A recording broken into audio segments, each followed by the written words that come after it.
मैंने सोचा भी नहीं था कि चलते चलते ये घूम के फिर लौटेगा और पेड़ पे चढ़ जाएगा। तो ये मेरे लिए एक लाइफर था जिसका नाम है पेरिग्रीन फैल्कन। मज़े की बात ये हो गई कि मैं अपना कैमरा जो ये उठाने के बजाय मैंने नवीन का कैमरा उठा लिया। और बाद में पता चला कि लेपर्ड एक नहीं बल्कि दो है। मुझे यकीन ही नहीं आ रहा था कि हमारे सामने लेपर्ड की मीटिंग हो रही है। फिर से एक नई उम्मीद के साथ हम निकल पड़े आधी रात को पन्ना मडला गेट के लिए, हमारी सुबह की सफारी के लिए। हम सीधे उसी तरफ चल दिए जहां हमने पिछली शाम P652 के बच्चों को देखा था। जब कुछ ही मिनटों में हमें मिल गई ये ममा स्लॉथ बेयर और उसके बच्चे की जोड़ी जिसे हमने पहली सफारी में देखा था।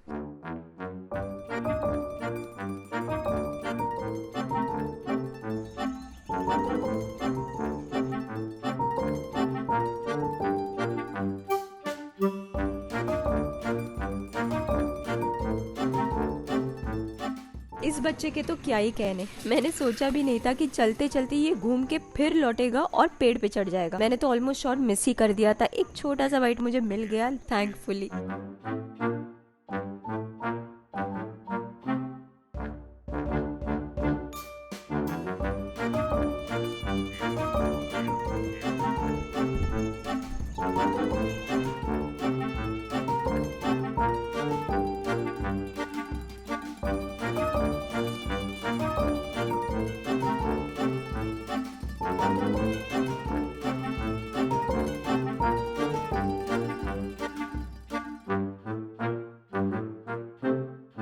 सुबह सुबह इस बच्चे की हरकतों ने तो दिल खुश कर दिया। काफी समय इन दोनों के साथ बिताने के बाद हम दोबारा निकल पड़े P652 के बच्चों की तरफ। हम वहाँ पहुंचने ही वाले थे कि हमें मिल गया एक ऐसा बर्ड जिसे मैंने पहले कभी नहीं देखा था। लाइफ में जब आप पहली बार किसी स्पेसिफिक बर्ड की स्पीशीज को देखते हैं तो उसे कहा जाता है लाइफर, बर्डिंग की लैंग्वेज में। तो ये मेरे लिए एक लाइफर था जिसका नाम है पेरिग्रीन फैल्कन। पेरिग्रीन फैल्कन को वर्ल्ड का फास्टेस्ट बर्ड माना जाता है। जब ये हंटिंग के लिए डाइव करता है वर्टिकली, तब इसकी स्पीड 300 किलोमीटर पर आवर से भी ज्यादा होती है। फाइनली हम P652 के बच्चों के पास पहुंच गए। जब हमें पता चला कि दो बच्चे जो बाहर बैठे हुए थे वो हमारे पहुंचने से कुछ ही समय पहले उठ के अंदर चले गए थे, तो हमने वो मिस कर दिया और हम लग गए फिर से वेटिंग गेम में।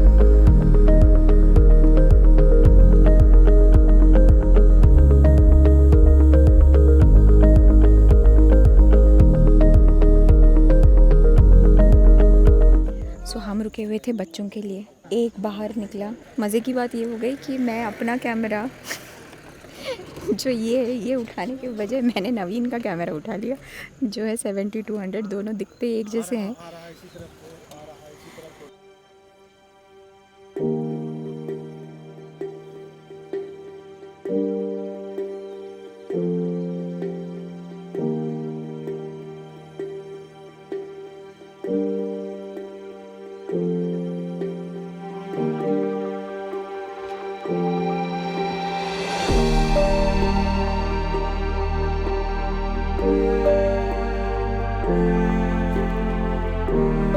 क्योंकि हमारे दोनों तरफ जिप्सीज लग चुके थे, हम आगे नहीं बढ़ पाए जिस डायरेक्शन में बच्चे चल रहे थे। तो इसी पोजीशन से जो भी शॉट हमें मिले हमने ले लिए, जो कि मोस्टली पीछे से ही रहे।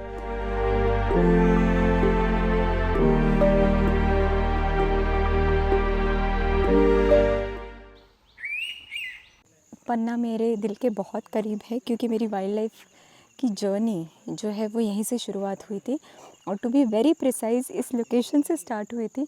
यहाँ पे ही नीचे उतर के हमने बोट ली थी। 2021 अक्टूबर P151 was raising her 2 cubs and we saw them from the boat across the Ken River. Beautiful sighting। क्योंकि मुझे नहीं लगता अगर मैं पन्ना नहीं आई होती या ये सफारीज नहीं की होती तो मैं कभी वाइल्ड लाइफ में आती भी। ये जो पागलपन की शुरुआत हुई है वो यहीं से हुई। यहाँ पे बोटिंग अभी बंद कर दी गई है। पिछले 1.5 साल से बोटिंग की परमिशन नहीं दी जाती। 55 kilometers of Ken River flows through Panna Tiger Reserve. So it's beautiful, lovely location.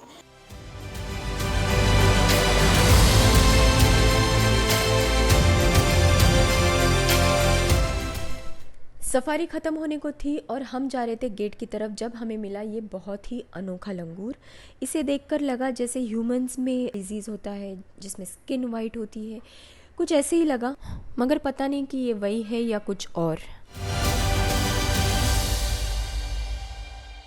बाहर निकलते निकलते हमें खबर मिली कि P151 के बच्चे कैन रिवर से क्रॉस होकर एक नाले की तरफ आके बैठे हुए कुछ जिप्सीज को मिले थे। दोपहर की सफारी में हमने वही टारगेट किया कि सीधे हम जाएंगे P151 के बच्चों को देखने। अगर वो नाले में आके बैठ गए तो शायद कुछ अच्छे शॉट्स बन पाएंगे। काफ़ी देर हमने यहाँ पे वेट किया लेकिन बच्चे कहीं पीछे ही सोए रहे। धूप बहुत तेज़ थी तो उनके आने के चांसेस थोड़े कम ही लग रहे थे। तो हम दोबारा निकल पड़े प्लेटो की तरफ, क्योंकि वहाँ पे हमने सुबह में भी P652 के बच्चे देखे थे। लेपर्ड्स की भी मूवमेंट वहीं पे थी। P243 भी 2 दिन से दिखा नहीं था तो उसके भी चांसेस थे। तो इसलिए हम दोबारा ऊपर की तरफ चल दिए।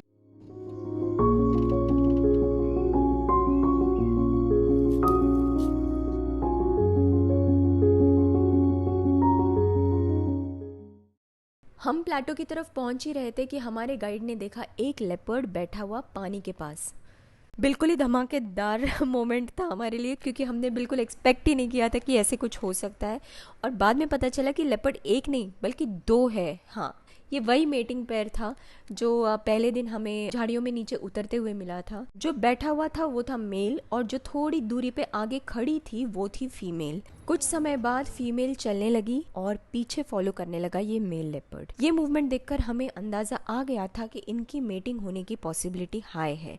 लकीली इस स्पॉट पे सिर्फ हमारी जिप्सी थी तो हम लेपर्ड की मूवमेंट को अच्छे से ट्रैक कर पा रहे थे। जैसे लेपर्ड पीछे की ओर चल रहे थे हम भी आराम से रिवर्स में उनको फॉलो करते गए।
दोनों काफ़ी देर चले और फाइनली एक जगह आके रुक गए। जिप्सी की पोजीशनिंग करने तक फीमेल लेपर्ड जो मेल के आगे चल रही थी वो अचानक से पीछे आ गई और देखते ही देखते जो हमने एक्सपेक्ट किया था वो हो गया।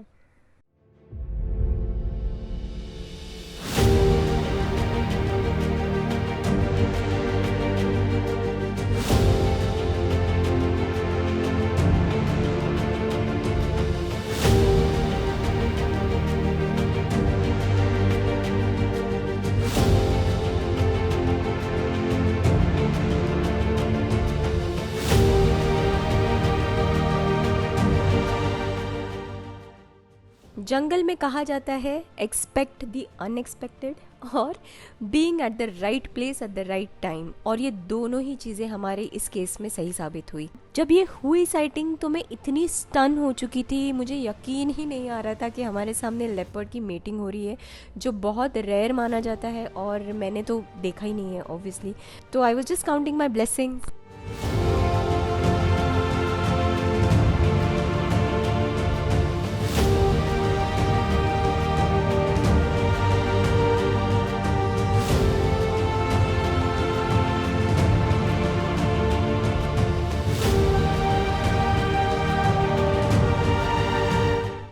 मीटिंग ख़त्म होते ही ये दोबारा चल पड़े, बहुत चले और हमें लगा फिर एक बार मीटिंग हो सकती है, लेकिन ऐसा हुआ नहीं।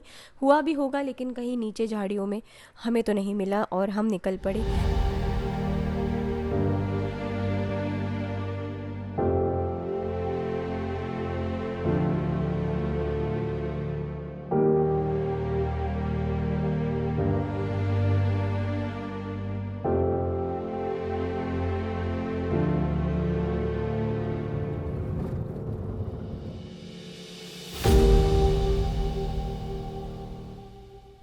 इससे ज़्यादा अब और कोई एक्सपेक्टेशन इस सफारी से हमारी नहीं थी, क्योंकि हमने बहुत ही यूनिक चीज़ देखी, एक्सपीरियंस की। लेकिन तब तक हमें खबर मिली P652 के लोकेशन की, सेम उसी लोकेशन पे जहाँ वो पिछले शाम दिखी थी, आज सोते हुए, और उसके सिर्फ कान दिख रहे थे दूर झाड़ियों में। हमें लगा इस बार शायद अच्छे से मिल जाए, तो हम वहाँ पहुँच गए, लेकिन आज भी वो बहुत अंदर और उस तरफ मुंह करके बैठी हुई थी, तो कोई खास उसके शॉट्स नहीं बन रहे थे। तो हम निकल पड़े। हमने सोचा एक बार फिर P151 के बच्चों को चेक कर लेते हैं, क्योंकि दोपहर में जब सफारी शुरू हुई थी तो हमने उनके लिए वेट नहीं किया था। जिन लोगों ने वेट किया उन्हें वो बच्चे नाले से निकलकर क्रॉस करके केन रिवर की तरफ आते हुए मिले। और जब तक हम वहाँ पहुँचते वो बच्चे केन रिवर के बैंक पे ही कहीं झाड़ियों के पीछे बैठे हुए थे।